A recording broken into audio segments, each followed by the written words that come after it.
Us. The next president of the United States arrives in the nation's capital tonight, facing a city on lockdown and a country in crisis. With just hours to go until Joe Biden's inauguration, Washington is walled off by 25,000 members of the National Guard.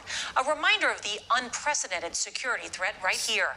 While across the country, the death toll from the coronavirus has now passed 400,000. And tonight, look at this. For the first time, the National Mall is being illuminated in memory of all those lives lost.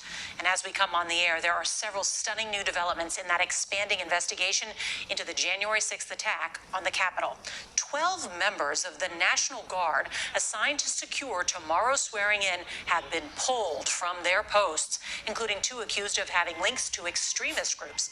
And the FBI is now warning that members of the fringe group QAnon may even try to pose as guardsmen tomorrow, trying to launch an insider attack. And tonight, prosecutors have charged a Virginia man with conspiracy in the assault on the Capitol, saying that he helped organize dozens of people in the days leading up to the insurrection, even communicating with them as they stormed the Capitol. So as you can see, we've got a lot of new reporting tonight ahead of tomorrow's big inauguration. Our team is standing by. CBS's Ed O'Keefe is going to lead us off tonight from here in Washington. Good evening, Ed.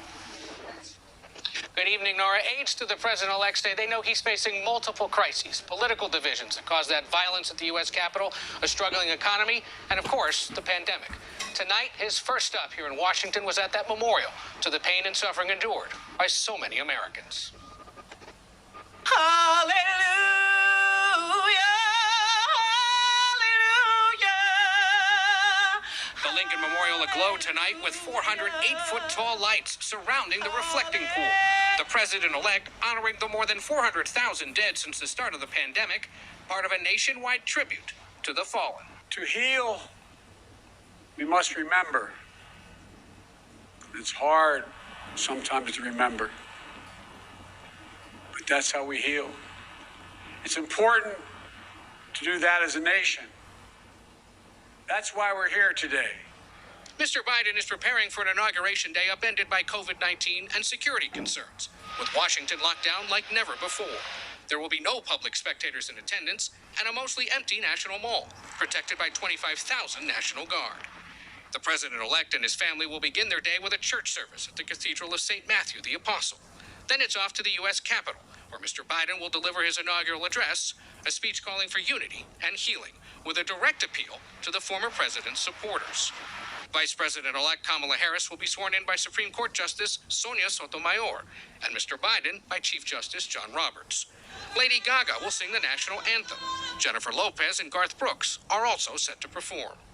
Later, the Bidens will head across the Potomac River to Arlington National Cemetery to lead a wreath laying at the Tomb of the Unknown Soldier with former Presidents Clinton, Bush, and Obama and their wives. From there, the new president and vice president will be escorted by troops to the White House, followed by a virtual inaugural parade.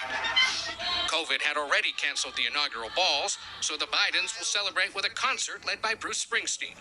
This afternoon, the president-elect gave an emotional goodbye speech to his home state of Delaware. Excuse the emotion, but when I die, Delaware will be written on my heart. Mr. Biden spoke at the National Guard base named for his late son, Beau, an Iraq War veteran. He had often dreamed of seeing him in the White House. I only have one regret. He's not here, because we should be introducing him as president. Mr. Biden is well aware that his inauguration is going to be unlike any other in modern times, and so are the challenges awaiting him. That's why he's planning to take immediate executive action to help the struggling economy and, of course, fight the pandemic. Nora? Ed O'Keefe from outside the White House, thank you.